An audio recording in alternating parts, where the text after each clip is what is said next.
ফেব্রুয়ারি আমার কাছে শুধু ভ্যালেন্টাইন্স ডে ছিল না, এটি হয়ে উঠেছিল এমন এক স্মৃতি যা আমি সারা জীবন আগলে ধরে রাখবো।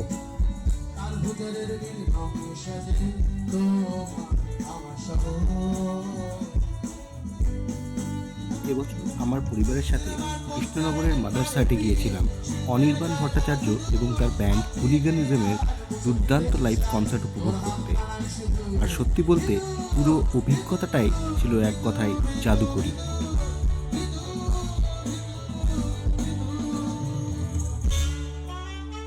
আর তারপর এই প্রতীক্ষিত মুহূর্ত এসে গেল, যখন অনির্বাণ ভট্টাচার্য আর তার ব্যান্ড হুলিগানিজমকে নিয়ে মঞ্চে উঠলেন।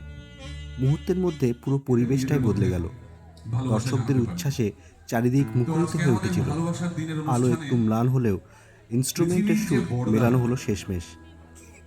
আর কয়েক সেকেন্ডের মধ্যেই তাদের গান যেন পুরো পরিবেশকে নিজের দখলে নিয়ে নিল। শব্দ শুধু জোরালো ছিল না, তার ছিল শক্তিশালী, আবেগময় এবং প্রাণবন্ত। প্রতিটা বিট যেন ভিড়ের হৃদস্পন্দনের সঙ্গে মিশে যাচ্ছিল। প্রতিটা লাইনে তুলে উঠছিল মোবাইলের টর্চ লাইট আর কাচুমু টাইপের আওয়াজ এলো। কাগজের উচ্চারণ হচ্ছে কাগজ আর চুমুর উচ্চারণ হচ্ছে চুমু। কি লাগবে, কাগজ না চুমু? আচ্ছা, একটা দুটো মধ্যিখানে লিকেজ কাগজ আছে এখন, সে সব সময় থাকবে। সে যেমন ছোটবেলা থেকেই চুমু খেতে গেলেই কেউ না কেউ একটা কাগজ এনে দেখিয়ে যায়, রেজাল্টের দিকে তাকা। কালকেই গেছে কিস ডে, চুম্বন দিবস। কে জানে ভাই কে দিন দেখে চুমু খায়, আমি তো জানি না। তোমরা খাও কেউ? আমরা তো সিন দেখে চুমু খাই,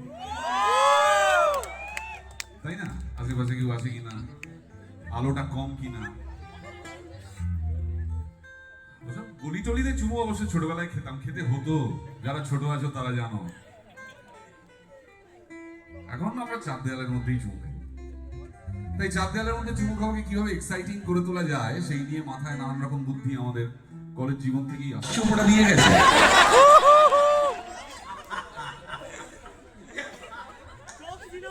রাহুল, রোহান, ভিকি, সানি।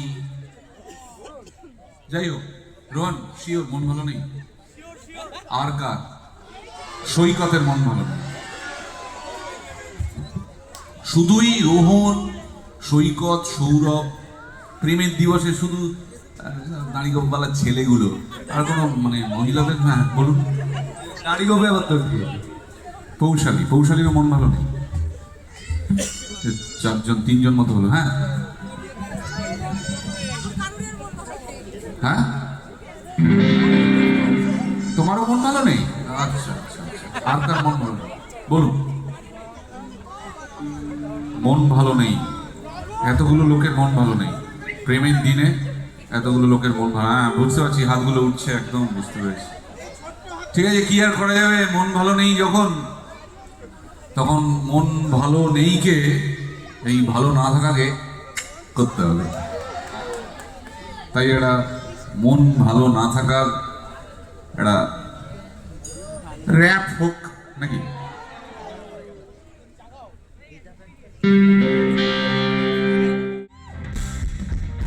অনির্বাণের সঙ্গে উপস্থিত ছিল সত্যি মোহিত করার মতো তার কণ্ঠ, যা ছিল শক্তি আর গভীর আবেগের ছোঁয়া।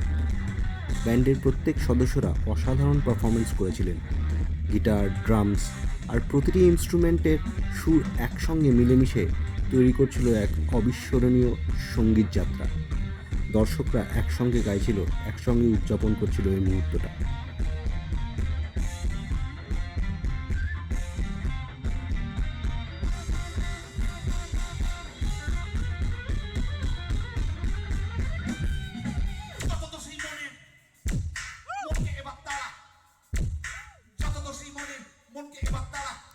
চোদ্দোই ফেব্রুয়ারি কৃষ্ণনগরের মাদারসাটে কাটানো সেই রাত আমার জীবনের এক অসাধারণ অধ্যায় হয়ে থাকবে, যা ভরেছিল সঙ্গীত, আবেগ, হাসি আর আনন্দে।